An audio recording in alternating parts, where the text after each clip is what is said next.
I ran my mouth at a gun counter like I knew something. Told a guy, yeah, grab that one, solid. Real confident, real smug. 2 range trips later, I stood there with that same pistol in my hand. Timer screaming, and it turned into a paperweight. Not a cute little hiccup either. The kind where you're smacking the mag, ripping the slide, and your brain goes cold because people are watching. Dude next to me goes, you good? With that half grin. I wasn't good. I looked stupid. So this list came from that pile of regret. Not specs, not vibes, just the guns that cost me trust when it mattered, cost me money, cost me time, and made me second guess what I carried home. And the last one, that one's worse. That one's the gun I defended, right up until it embarrassed me in a way I still hate remembering.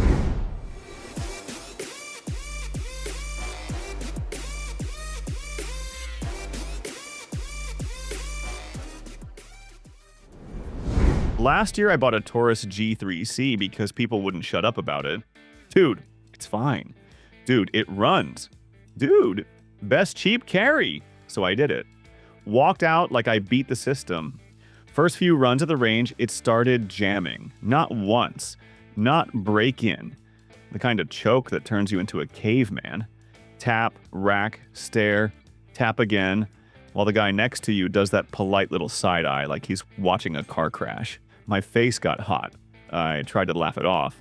Ammo? Yeah, sure. Then I got stubborn. Different ammo, different mags. Cleaned it like it was a duty gun. Same stoppage. Again, that's when it stopped being annoying and started feeling personal. So I sent it in.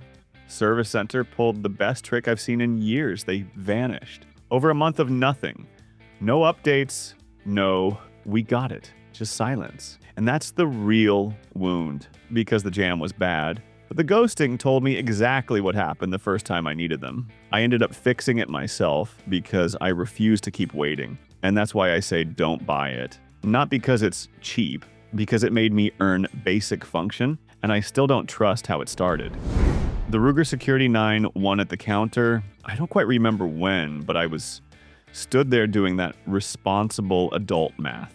Price made sense. Ruger name made sense. It felt like I bought the smart answer instead of getting hustled by hype. I walked out a little proud, like I just outplayed everybody dropping extra cash. Then I actually used it. Not one big disaster. And that would have been cleaner. It was a slow leak. First range trip, the trigger felt like it had a dead spot, like it hesitated, then broke. I started yanking shots low left and blaming myself. So I slowed down. Same thing. I sped up. Worse. Every mag turned into me arguing with my own hands. The moment that stuck, a buddy of mine grabbed it off the bench and ran a fast little bill drill on steel. Clean, boring hits. Hands it back and goes, man, you shoot this thing like you don't trust it. Not even an insult. Just a fact. And I hated how true it sounded. That's what the Security 9 did. It didn't explode. It just lived in my head. Every time I picked it up, I wished I bought something else. Every time I didn't pick it up, I felt that quiet little regret like a splinter. It looked smart on day one. After that, it turned into a gun I owned, not a gun I reached for, and that still pisses me off. Since the year started, I used the FN 509, tactical like a cheat code, in conversations. Cop buddies talked about it like it was already decided. We're on 509s now. Paperwork, quals, liability, all that boring stuff that usually means a gun behaves. So I started saying the dumb line out loud. If departments adopt it, it's a safe bet. I said it like it made me smart. Then it came back on me. A guy I know was shopping a duty-ish pistol and asked me straight what to buy if he didn't want drama. I pointed at the 509 Tactical. No hesitation. He bought it, ran it for a couple months, and I felt good about it. Right up until he called me from the range with that tight voice. Hey, your safe bet just did something weird. Not internet weird, real weird. Mid-string, the gun went sideways. Enough to break his rhythm and make him stop and stare at it like it just lied. He cleared it, finished the drill, but the damage was done. After that, every trigger press had a little pause in it, waiting for it again. And that's what I learned the hard way. It wasn't some dramatic blow-up. It was me handing somebody doubt and calling it proven. Now I see 509s in use cases while departments keep adopting them, and I don't feel clever. I hear my own words, and I don't like how easy they came out. The other day I had the Beretta APX one sitting next to my belt, like it already earned the ride. Nothing went wrong at first. It was creeping, a little more familiarity, a little more comfort. Me telling myself, it's fine, I just need more reps. I was damn close to making it a carry gun, like the decision was basically done. So I ran the drill I always run before I trust anything. Same distance, same pace, same target, normal day. First string looked off, not I shot sloppy. Off like my sight picture said one thing, and the hit said another. I tightened up, slowed down, made it boring, ran it again, still walked. That's when my stomach did that drop, because I didn't feel like I missed. I felt like the gun moved the truth on me.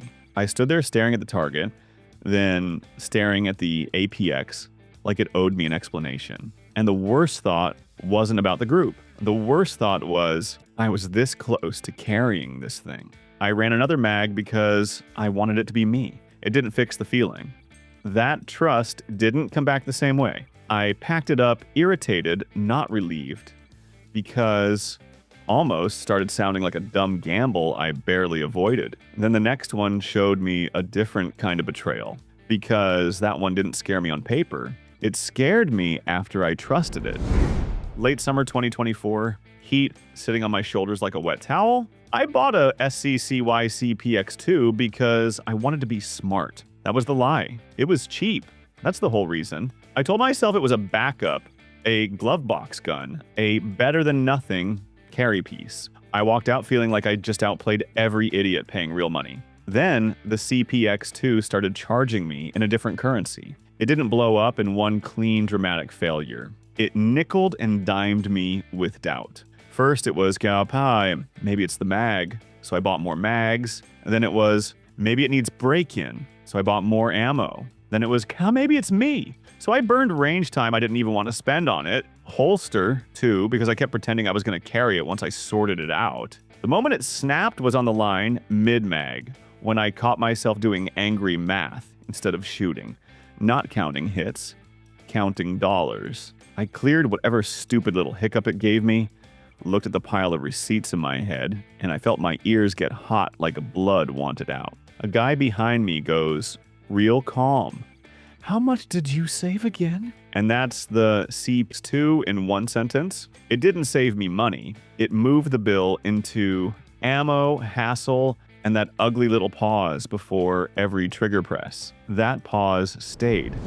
The Diamondback DB9 looked like a gem on the box. Name sounded expensive. Shape looked slick. Real diamond energy. In the hand, coal. Mine didn't even fall apart first. That's what made it dangerous. It ran just enough for me to defend it in my own head. People are dramatic. It's small, it's snappy, that's the trade. I was still carrying mine when this happened, which is the part that makes me feel stupid now. Buddy shows up with his DB9, hot day, normal strings. He touches one off and the sound was wrong. Sharp and ugly like a backfire mixed with a slap. He froze. Everybody froze. He stared at the gun like it bit him. His hand went open for a second like his brain didn't trust holding it. No movie explosion, no parts flying, just that one moment where the air changed. I drove home with my DB9 on my hip, and I hated feeling it there. Got inside, took it off like it was contaminated, and set it on the counter like a dead mouse. Because every little thing I'd been excusing stopped being minor all at once. The vibe, the quirks, the way it felt like it was barely holding itself together. That night, I stopped defending it. I didn't even want to touch it. And the last gun, that one, didn't scare me. It embarrassed me. Fluorescent lights and cheap gas station coffee smell. That's what I remember. My hand was already under my shirt, fingers finding the Walther CCP M2 like it belonged there. And that pissed me off, because that gun got there on ego. I defended it for months. Every complaint, I had a little speech ready. Break-in, user error, you're running it wrong. I said all that like I was the expert, when I was really just trying not to feel stupid. That night, some guy came in sideways. Too fast, too close, eyes scanning like he was shopping for a victim. No big dramatic music. Just that quiet shift where your body goes cold and your brain asks for one thing, boring. The CCP didn't give me boring. It did that fussy, stiff hesitation thing it liked to do, like not a clean jam, not a clean run, worse. That half second where you can't tell if you're about to get a bang, a click, or a fight with your own gear while somebody stares at you. And then evil escape. He caught something in my posture, or he saw my hand move and he backed off. Just peeled away into the dark, like he never existed. No words, no apology, just gone. I stood there, shaking, realizing the worst part wasn't him. It was me, trusting my pride more than the gun. I went home and set that CCP M2 down like it carried a bad smell. Still did. Some of these looked fine on paper. That's the problem. They don't show their teeth in the gun store. They wait. They wait for sweaty hands, a lazy grip, a cheap mag, a rushed draw, some dumb little moment where you needed boring and got a surprise instead. I don't care how many dudes swear theirs runs. I care what it did to me when I trusted it. Some of these were money traps. Some were carry traps. A couple were straight up confidence killers. So don't tell me I'm wrong. Tell me what burned you. Which one made you waste a paycheck? Which one made you clear a stoppage and pretend it didn't happen? And what are you still carrying, even though it bugs you a little? I'm Steve. Trust doesn't stay earned. It expires.